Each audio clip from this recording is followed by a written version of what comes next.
Welcome to the course Business Analytics and Text Mining Modeling using Python. So, in previous lecture we completed our discussion on the most common Python modules, and again the good amount of expertise in Python environment, and we also started our discussion on the some of the important text mining modeling aspects. So, first thing is about transforming unstructured text. So, we touched upon a few points in the previous lecture. So, we will do a small recap and then we will pick up from the point where we stopped in the previous lecture. So, as we discussed that in the initial few lectures that the differences between text mining modeling and data mining modeling, and how we will have to deal with the unstructured text. So, few points we will do a recap. So, first step is typically collection of relevant text documents. So, we talked about different sources of these documents. So, it could be document warehouses or databases. If your organization is has invested a lot in the information systems, computer based systems, they might be having those servers where various repositories of rules, guidelines, technical documents, knowledge transfer documents, many other kinds of documents could be available. So, all those documents could be sources of text data collection. Then we have websites also. So, web APIs like Twitter provides web APIs to extract tweets. Web crawler program could also be used to extract text content from various websites. So, all these all are important sources of text data collection. Then we have log files also. So, in our operational systems there are so many things, so many operational related activities, tasks and various other business related activities they might be being logged in our servers. In a business organization server. So, those log files itself could be an important collection of text document, because we might like to gain certain insights from those logs, and will like to help our business objectives with those insights that we generate.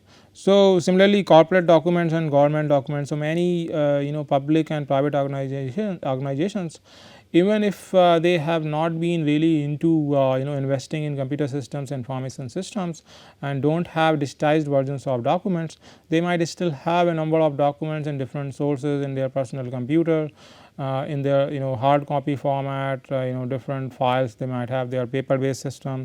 So, all those are also, if they could be digitized, and they could also become sources of text data collection.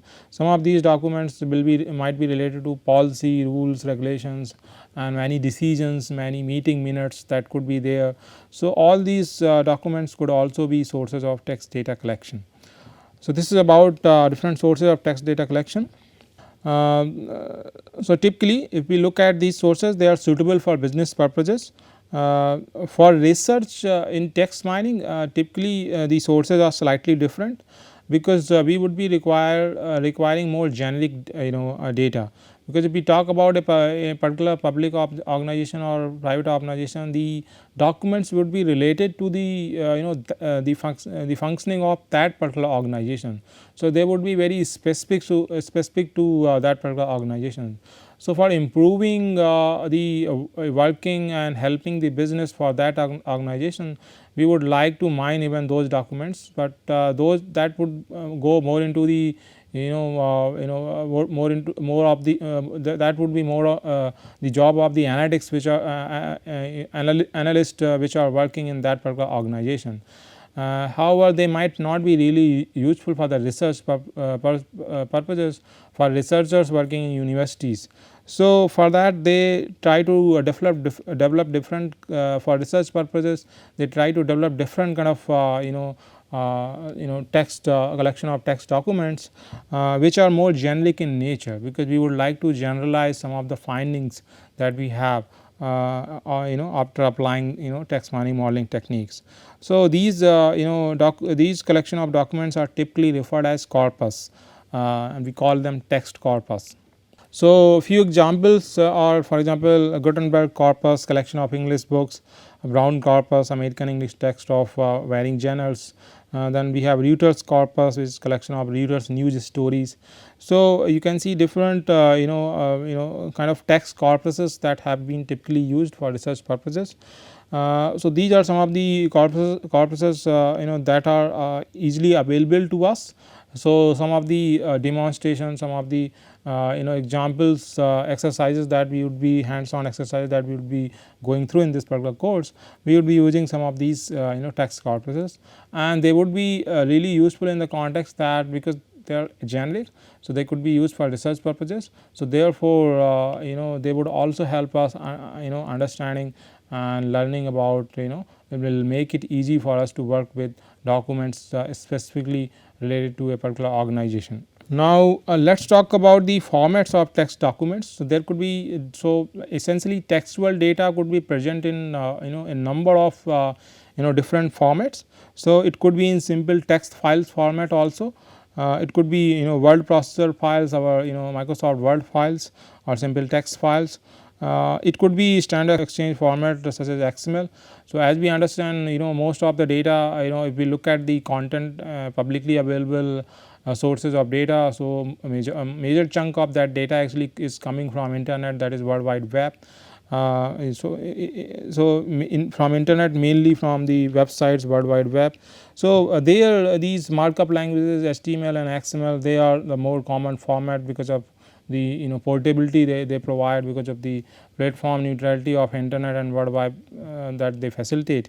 So standard exchange format, so much of the textual data is also available in these formats also.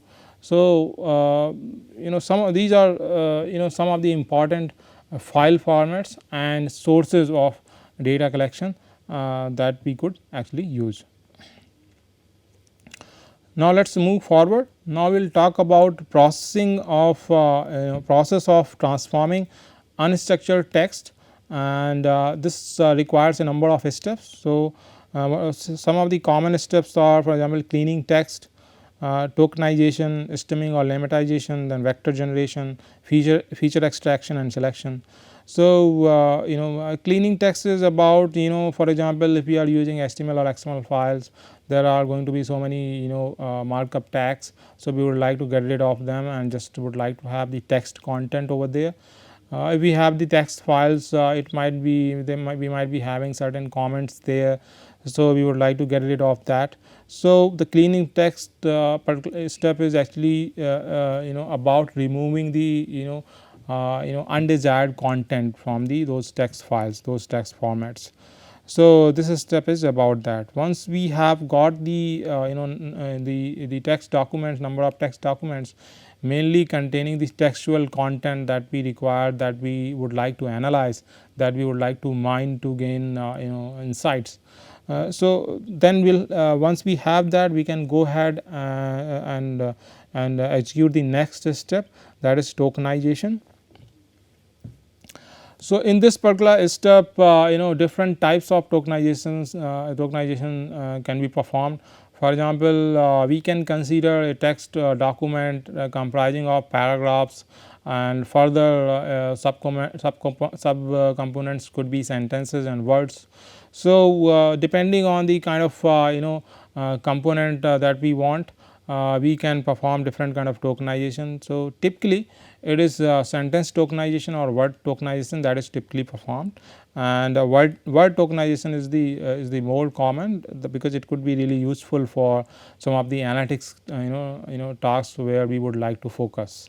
So tokenization is an important step. So essentially we are trying to convert a chunk of text either into sentences, separate sentences. So those separate sentences are going to be called tokens, sentence tokens, or we would like to convert those those chunks of those chunks of text or paragraphs of text into words, and into separate words, and those words could be taken as tokens. So this is the tokenization process is about transforming, making this transformation happen from a larger chunk of text to smaller chunks of text, which are actually which could be actually sentences or words. Now the next is stemming or lemmatization. So in the stemming or lemmatization, we are essentially looking to we are actually looking to analyze the stem of those words. So some of the words that we might be using, there could be different forms of the same root word.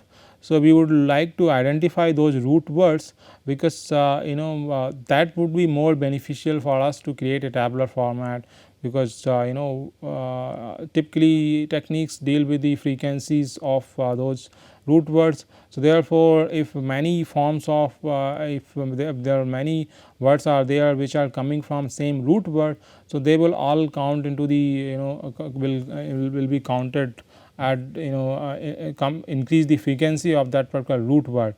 So, that would be really beneficial for the text analytics purposes. So, stemming and lemmatization could be useful for that. Then vector generation. So, from after stemming and lemmatization, we would like to further process the data, the tokens that we might have there, and based on that we would like to create vectors. More on this we will be discussing in coming lectures. Then the next step is about feature extraction and selection. So, this step is about the features which will be finally taking into the analytics, which will finally taking into the text mining modeling. So, whatever we are going to finally take into the modeling, so extracting and selecting those features. So, this step is about that. So, all these steps we will be discussing one by one in the coming lectures. In terms of order of execution, as you understand with our discussion on these some of these steps, that some of these steps there might not be a particular order that is must to execute some of these steps. So, that order might depend on the analytics problem and data at hand. If you have a slightly refined data, then probably you might skip some of these steps and just go ahead with the core processing that is required. So, that is also important to learn looking at the problem, looking at the data, what steps might be required, what steps might not be required. So, all those things are also important for us to understand in this text mining modeling context. Let us move forward. So, first step as we talked about is about cleaning text. So, in this step it is all about the process of extracting out meaningful text from various data sources. So, we talked about various file formats where the data could be stored using those formats. So, it could be HTML data. So, it could consist of HTML tags, XML data, XML tags or JSON feeds. So, some of these formats require other kind of meta information and other things. So, we would like to extract only the meaningful text that we would like to mine. So, the cleaning text step is about performing this particular process. Then next step is about tokenization. So, essentially as I discussed tokenization, this is going to be a process of breaking down or splitting textual data. So, as I said, chunk of data we might have, paragraphs of text we might have. So, we would like to break it down or split that textual data into smaller meaningful components called tokens. So, typically meaningful components are sentences and words in the analytics context. So, we could have we would like to have sentence token or word tokens, mostly word tokens. So, this tokenization process is actually achieving this splitting, breaking down and splitting textual data into meaningful components like tokens. So, what it involves? It will typically involve breaking down text corpus into sentences and each sentence into words. So, this is how the typical this tokenization is actually process is actually achieved. If we look at the tokens and how we can define it. So, as I talked about the root word. So, if you keep that into the mind, that essentially we are in the lemmatization and in the another step that we talked about here, as you can see, stemming and lemmatization. There we might be focusing on the stem or lemmas, the root root form of words there. So, keeping that in mind, tokens are supposed to be independent and minimal textual components, because essentially we are supposed to perform another step which will essentially be about this. So, if anyway we are able to reach much closer to those root forms, So, those tokens that tokenization process would be considered more complete, more comprehensive. So, essentially tokens can be defined as independent and minimal textual components that have some definite syntax and semantics. So, that syntax and semantics should not be changing, so that it will be very close to the root form of the word or stem or lemma, different terms that we will be using for this and discussing in coming lectures as well. So, we would like to generate these tokens from the textual data that we might have, and tokenization techniques typically they involve sentence and word tokenization. Now, if we look at the tokenization process, so essentially when we talk about text, so text is typically going to be in a certain natural language. It could be English or any of the local languages also. However, if we look at the most of these packages and platforms that we have for analytics, they are mainly they have been mainly developed for European language, English and other European languages. However, if you look at the tokenization process, this is a language dependent process, because the kind of punctuation, the kind of the kind of syntax and semantics that could be used in one language might vary from one language to other language. So, the whole process is going to be language dependent. However, we like to focus on few aspects of tokenization process. So, this could be about, for example, characters, for example, space, tab, new line. So, they are typically always delimiters and not counted as tokens. So, they are just to separate out different words in English language and in many other languages also. So, typically we would like to exclude these characters, strip off these characters, space, tab and new lines. If we talk about other characters, for example, parentheses, less than, greater than, symbols, exclamation mark, question mark, all these symbols, they are not always, but almost always delimiters, almost always are being used as delimiters.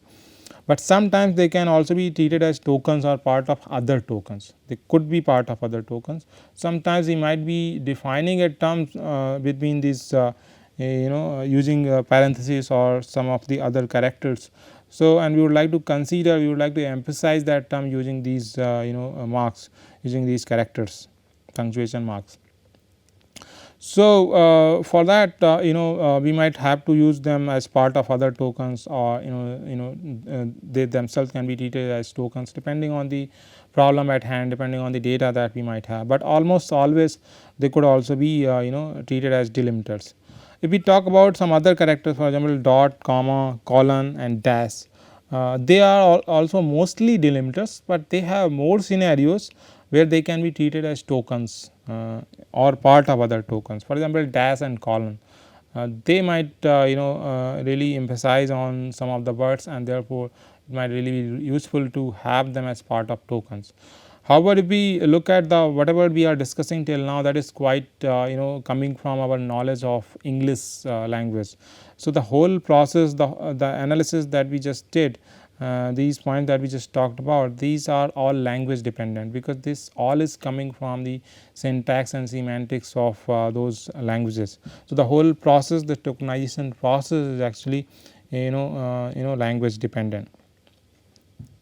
If we try to extract some general principle rules from some of these observations that we talked about, so we can, it would be probably best to treat any ambiguous character that we come across both as a delimiter and as a token. So, we can keep it in both the places, and of course, no one stops us from building a number of candidate models. So, we can have a candidate model where we are using some of these these characters as tokens, and one model where we have excluded them, stripped off them.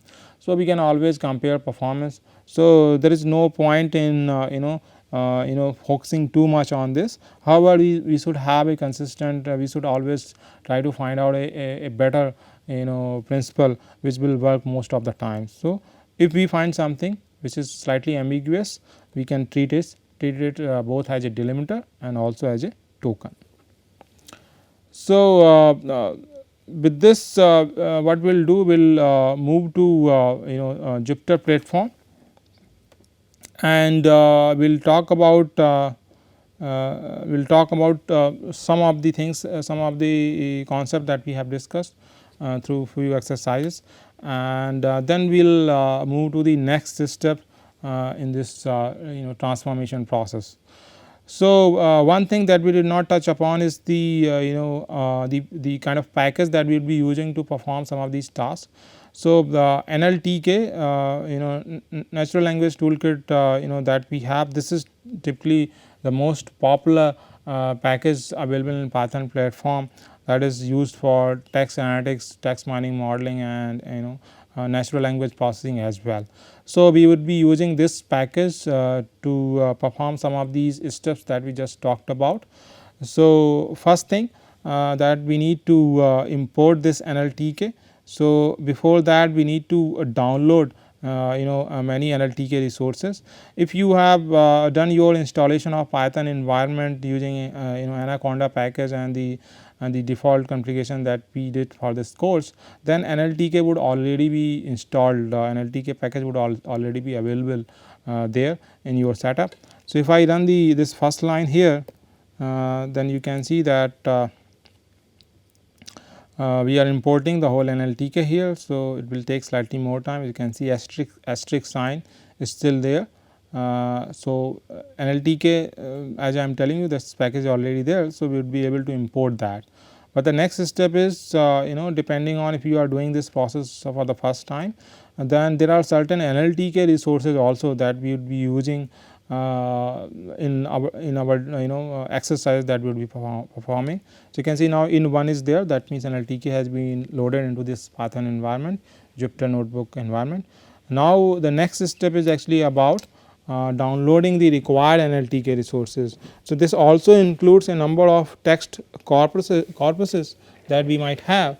So, we would like to install this as well. So, what I will do, I will comment out, I will remove the comments from some of these commands here. So, we would like to use this NLTK.download all. If you just require only few resources, you can specify them also, but for the purposes of our course, we will go with the NLTK.download all. So, I will run this.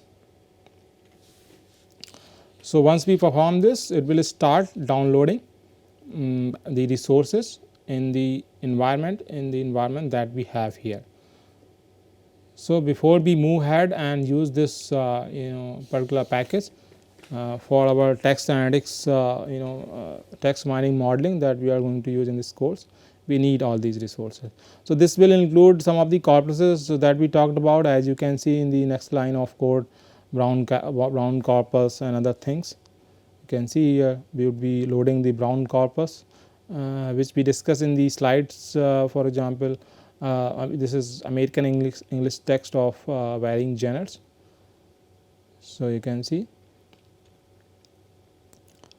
this download process here.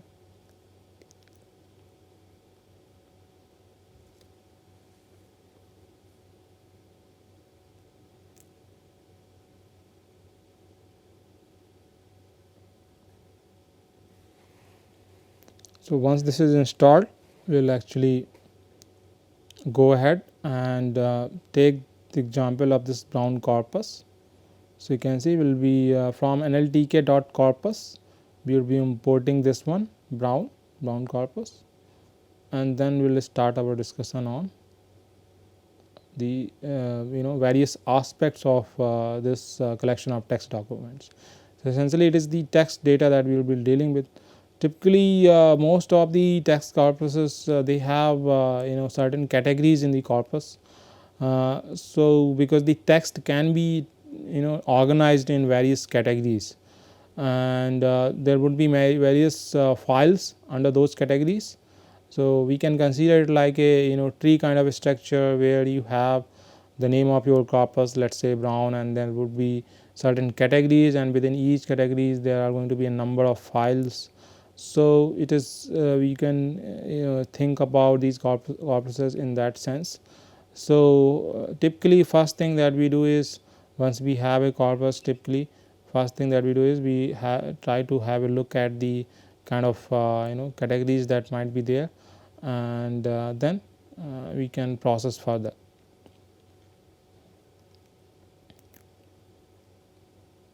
So, let us wait for this download process to complete, and then we will move ahead.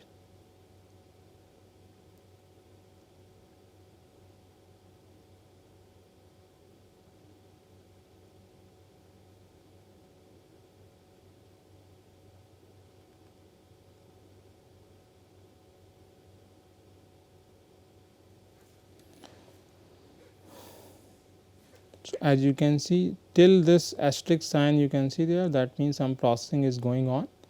Once it completes, the processing completes, a number is going to be assigned at this in place of this asterisk. Just like here we got 1 because we were able to import NLTK package because it came with the Anaconda. So, it was there, we just imported. Now, this is being downloaded, NLTK.download all. So, this is still going on.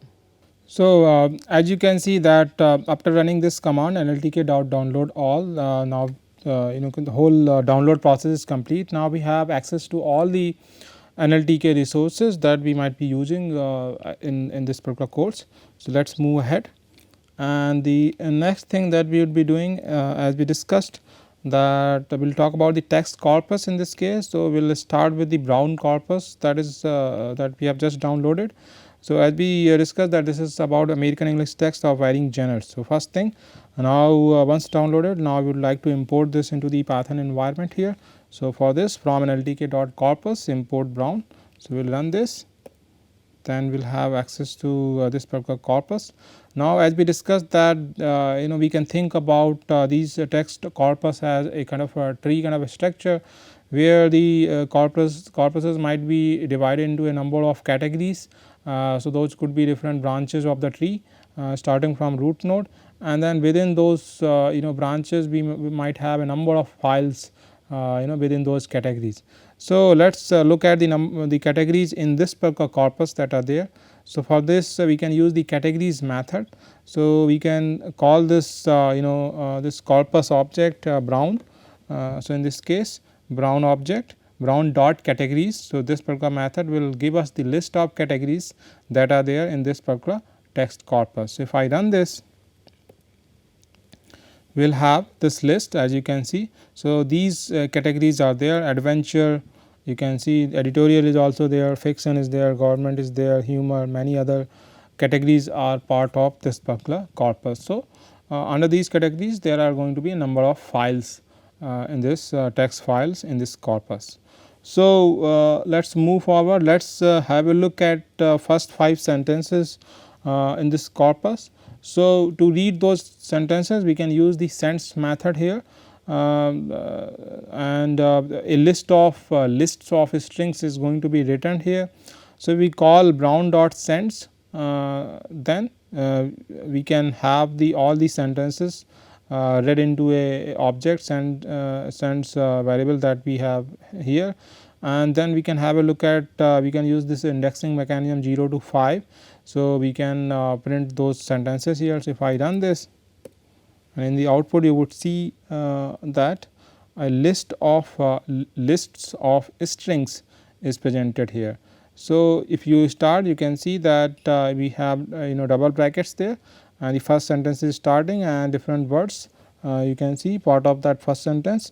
And if I scroll here in this output, you can see here in this place a dot you can see, and the bracket is there, then a new bracket is starting. So, it is a list of strings, and within each list you can see number of strings, and you can see even the punctuation marks. If you look at the output here, now we will scroll back to the top, and you can see even the punctuation marks, for example space and different kind of characters, they have also been splitted and being treated as a separate kind of words there.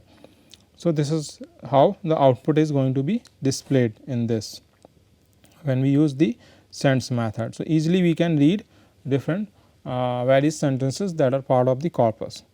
Now, if we would like to concatenate these strings and would like to have slightly more readable format, so that we can have a look at some of the sample sentences from that corpus. So, for that we can use the join method, which we have discussed in our our discussion of Python. So, we can call this join method here. We can write this list comprehension, and for each words in sentences we can use the join and concatenate these strings, and then we can have a look at again first 5 sentences in this fashion. So, if I run this, then you can see in the output 6 we have got these sentences here. You can see the Fulton County Grand Jury said Friday an investigation of this and that. So, these kind of you can see each sentence, if you observe this output, one sentence is complete, and then after comma a new line, a new sentence is starting. Similarly, if you look at first and then second sentence here, and then the jury further said the second sentence, then the September October term, the next sentence, then next one start from only a relative handful, then next one start from the jury said it did fine. So, in this fashion you can see that those 5 sentences have been displayed there. Now, this is about from the corpus. Now, we just want to focus on a particular category in that corpus. So, that can also be done. So, for that we can again use the sends method there, but within the parentheses we can pass on the categories keyword argument here, where we can specify the category where we are interested in. We can of course, as we learned in Python, we can of course pass on a more than one category here. So, we are going with the categories government here. So, the files from this particular category, they are going to be passed they are going to be passed for this processing in the sends method. So, if I run this, and then in the same in this particular example, we are again using the join method also to concatenate the strings that we get from the sends method. So, then we will look at the first 5 sentences. So, if I run this, so as you can see, if I run this, so these 3 lines of code, if I run this and have a look at the first 5 sentences, you can have a look at the output. Now, this output is actually coming from the this particular category government, and you can have a look at the content also here. So, first 5 sentences you can see they are coming from that category, the Office of Business Economics of the US Department of Commerce. So, you can see these are these documents relate to the government. So, this is how for the corpus also, and for a particular category also, this is how we can read sentences and have a look at the sample sample sentences from the corpus to understand what kind of textual data we are dealing with here. Now, we have file IDs also in the corpus, because corpus is about a number of collection of text documents. So, these documents they are also stored they also have their corresponding file IDs also there in the so those file IDs could also be used to actually access these text files. So, for that we have the file IDs method. So, for this corpus brown, if I call this file IDs method, I will have the list of files that are part of this corpus. So, let me call this brown dot file IDs. So, if I run this, in the output 11 you can see the file names, a list of these file names has been produced in the output. So, these files are part of this process. So, if I am interested in finding out about the files in a particular file IDs in a particular category, so that can also be performed. So, in this case we can call this file IDs method here again, and there we can pass on these categories argument, categories and humor. So, this for the humor categories we would like to have a look at the file IDs that are there, number of files and file names that are there. So, if I run this, you can see now we have got file IDs for humor. So, of course, you can see in the from the previous output and this output, these file IDs are different, CR01, CR02, CR03. In the previous output, the file IDs started like CA01, CA02. So, of course, they were started those were from different category, and this is from the category humor. Now, earlier we looked at the text coming from a particular in the whole corpus and the category. Now, we will look at the text coming from a particular file. So, for that again we can use the file IDs argument in the sense method. So, we can call this brown dot sense method, and in the within the parentheses we can use this file IDs argument and specify the list of files that we would like to pass here. So, let us say CA18, and then we can again use the join method to concatenate those strings there. So, then we can have a look at first 5 sentences. If I run this, you can have a look at the output. You can see the night in New Orleans. You can see that. So, this particular sample text 5 sentences is actually coming from this file ID, and of course, it will belong to one of the categories in the corpus that we have. So, different text output we have got, because different file we might be accessing. So, this was about the brown corpus, and in this we were able to demonstrate how we can read the textual content that is there using different methods, sense and the join method to concatenate, and file IDs argument, categories argument. So, different ways we can have a look at the sample data from a text corpus, which is going to be really important in our further processing and also modeling, because some of the insights that we can have by looking at the sample text is also going to help us in those steps. So, we would like to stop here, and we will continue our discussion on this transforming text, and the next thing that we will pick up is Gutenberg corpus, and there also we will do some of the similar steps, and then we will move forward to the tokenization process. Thank you.